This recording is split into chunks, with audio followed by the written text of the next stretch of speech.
7. 사랑의 흐름과 하나 되어 살기. 나는 마스터 비너스입니다. 몇몇 사람은 알고 있겠지만 나는 원래 지구의 진화를 돕기 위해 금성에서 온 존재입니다.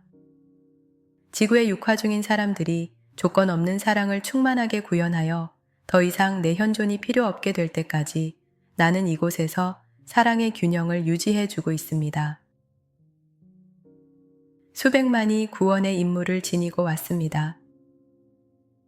내 배우자인 사나트 쿠마라께서 나보다 훨씬 앞서 지구로 내려와 긴 세월을 머물러 왔다는 사실을 어떤 이는 알고 있을 것입니다. 사나트 쿠마라는 아득한 옛날, 지구가 너무나 낮은 수준으로 침몰해버려 아무도 지구 학교를 졸업하지 못하고 있던 시점에 지구로 왔습니다. 그때는 타락한 존재들이 만든 하향 나선에 모든 사람이 완전히 갇혀버려서 지구를 빠져나올 수 있는 출구가 없었습니다. 지구는 하나의 블랙홀이 되어 있었습니다. 사나트 쿠마라께서는 우주적인 실험의 하나로 지구의 균형을 유지해 보겠다고 자원했습니다. 계속 하향 나선으로 추락하며 암흑천지로 변해버린 행성을 해체해버리는 대신 방향을 돌리는 것이 가능한지 시도해보기로 했습니다. 지금까지 실험은 성공적이었고 지구는 방향을 선회했습니다. 지구 거주민들은 동물처럼 사는 수준을 벗어났습니다. 그들은 세련된 생활을 하게 되었고 자아에 대한 지식을 포함하여 많은 지식을 습득했습니다. 그리고 매년 지구를 벗어나 상승하는 사람들도 생겨났습니다. 많지는 않았지만 적어도 한 명, 즉 지구의 시혜를 유지하기 위한 필요 조건은 채웠습니다. 내가 지금 상기시키고 싶은 내용은 이 지구에 있는 수백 수천만의 사람이 다양한 영역에서 왔다는 사실입니다. 사나트 쿠마라께서는 금성에서 14만 4천 명 생명 흐름들과 함께 지구로 내려왔습니다.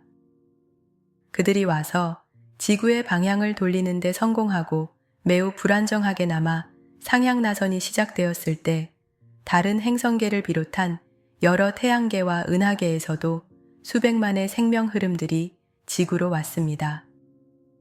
그들이 온 것은 어둠의 별을 자유의 별로 변화시키는 실험에 참여하기를 원했기 때문이었습니다.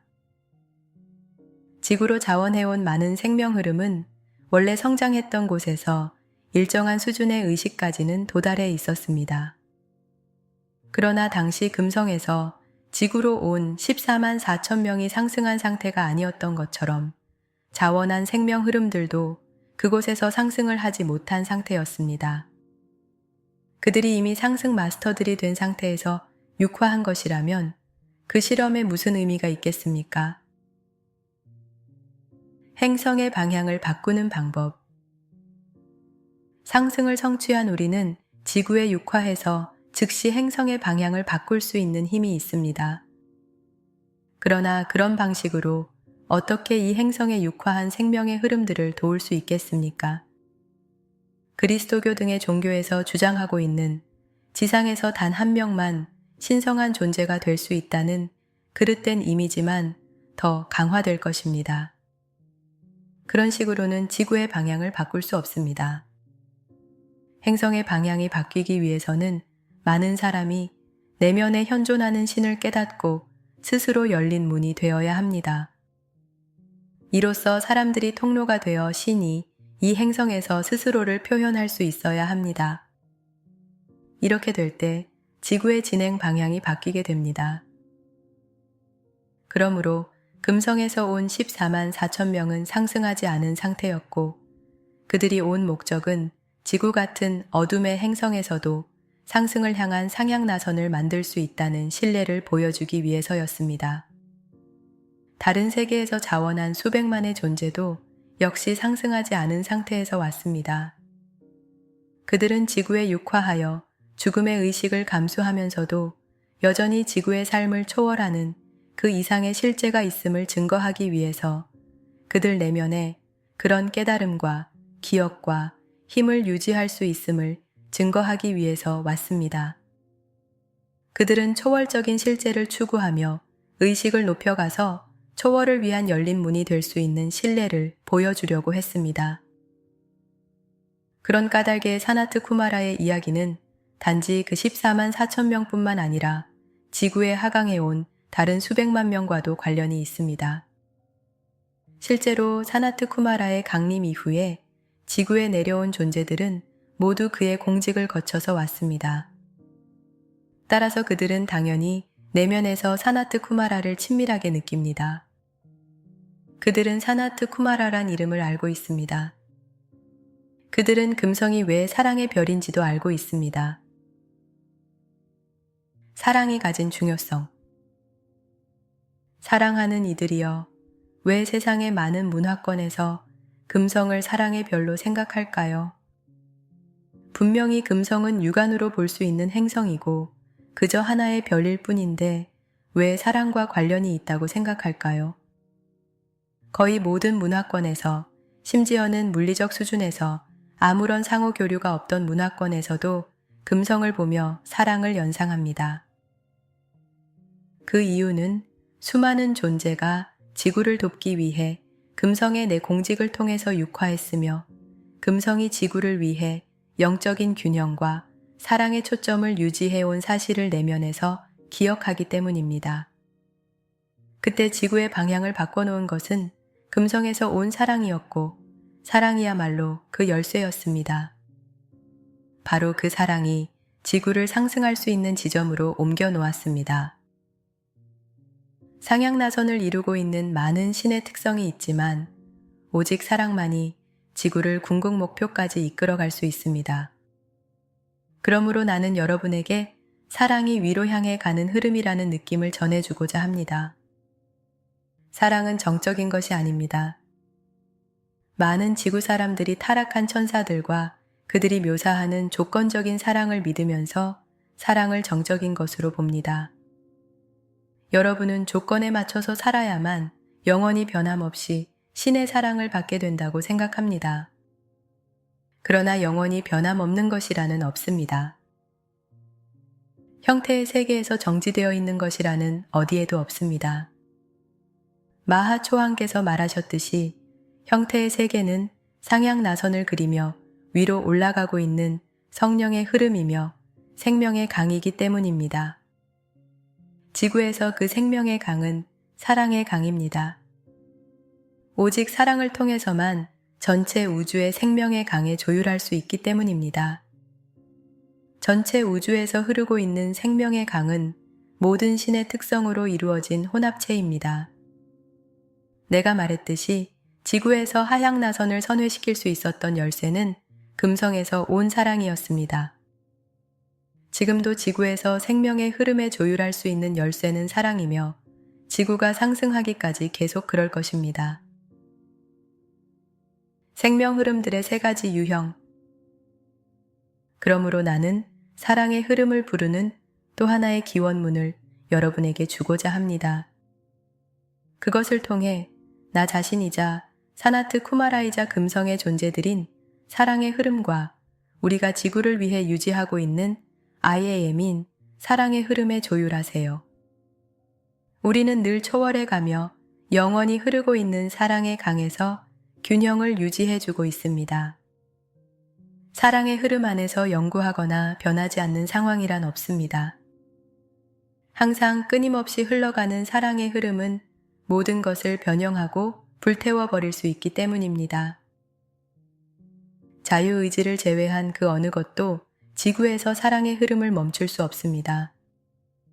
만일 지구에 사랑이 흘러가는 통로가 되어주는 사람들이 충분하지 않다면 사랑의 흐름은 멈춰버릴 것입니다. 그렇다면 이런 의문이 생길 수 있습니다. 사랑의 통로가 된 지구의 생명 흐름들이 그들 스스로 상향 추진력을 계속 키워갈 만큼 충분히 사랑을 구현할 수 있을까요? 왜냐하면 지금껏 이 상향나선은 이곳으로 내려와서 이 행성이 가진 밀도를 띠게 되었으면서도 여전히 상승을 성취할 수 있었던 존재들에 의해 창조되었기 때문입니다. 이 행성에 있는 생명 흐름들은 주로 세 가지 범주로 나누어집니다. 첫째, 다른 영역에서 자원해서 하강한 존재들입니다. 그들은 카르마로 인해 어쩔 수 없이 지구에 온 것이 아니라 자원해서 왔습니다. 둘째, 다른 행성에서 자신의 기회를 오용했던 탓에 타락한 존재들입니다. 그 행성이 상승할 때 그들은 더 이상 버틸 수가 없었고 그들 의식에 맞는 진동수를 가졌던 이 어두운 별로 떨어져 버렸습니다. 셋째, 지구에서 가장 중요한 존재들은 이 세 번째 범주인데 물질 우주에서 새로 출발한 천진무구한 생명 흐름들이 지구에 최초로 육화한 경우입니다. 이들이야말로 지구의 원주민으로서 천진무구한 신성한 존재들이었습니다. 지구가 타락하기 전까지는 이 생명 흐름들이 여러 시대를 거쳐 육화와 상승을 거듭하면서 상향나선을 창조했습니다. 그러나 어느 시점부터 타락이 시작되었고 그 이후로 여러 다른 행성에서 유래한 어둠의 생명 흐름들이 이곳에 육화하도록 허용되었습니다. 그들로 인해 지구는 점차 하향나선으로 치닫게 되었고 이전에 말했듯이 나중에는 행성 전체가 해체될 위기에 처했습니다. 지구가 낮은 수준으로 떨어졌던 그 시점에 지구를 하향나선으로 몰고 가는 데 일조했던 원주민 생명 흐름들 대부분이 여전히 이곳에 육화해 있었습니다. 만일 그때 지구가 해체되었을지라도 이 원주민 생명 흐름들은 2차 죽음으로 보내지 않도록 예정되어 있었습니다. 지구를 하향나선으로 더 깊이 끌고 갔던 타락한 존재들, 다수는 이 2차 죽음을 통해 해체되어야 했습니다. 그러나 지구의 원주민 생명 흐름들은 해체 대상이 아니었습니다. 그들은 다른 행성으로 가서 자신의 의식을 높일 수 있는 기회를 다시 받아야 했습니다. 그러나 그들에게 다시 지구에서 시도해 볼 수 있는 기회를 주자는 의견이 우리 사이에서 통과되었습니다. 물론 금성이나 다른 행성 등 다른 영역에서 온 우리는 지구를 상승 지점으로 옮겨 놓을 수 없다는 조건에 따라야 했습니다. 단지 타락한 존재들이 만들어낸 하향 인력을 바꿔주는 것만 가능했습니다. 우리에게는 타락한 존재들이 만들어 놓은 상황에서 균형을 잡아주는 일만 허락되었기 때문이었습니다. 우리는 지구 원주민 생명 흐름들이 따를 수 있도록 본보기를 보여줄 수는 있었지만 직접 지구를 상승시켜서는 안 되었습니다. 왜냐하면 지구의 상승이나 하락은 타락한 존재들이나 이곳에 온 지원자들에게 달린 것이 아니었던 까닭입니다. 그것은 오로지 물질 우주로 처음 육화하는 기회를 지구에서 가졌던 천진무구하고 신성한 지구 원주민의 몫이었습니다.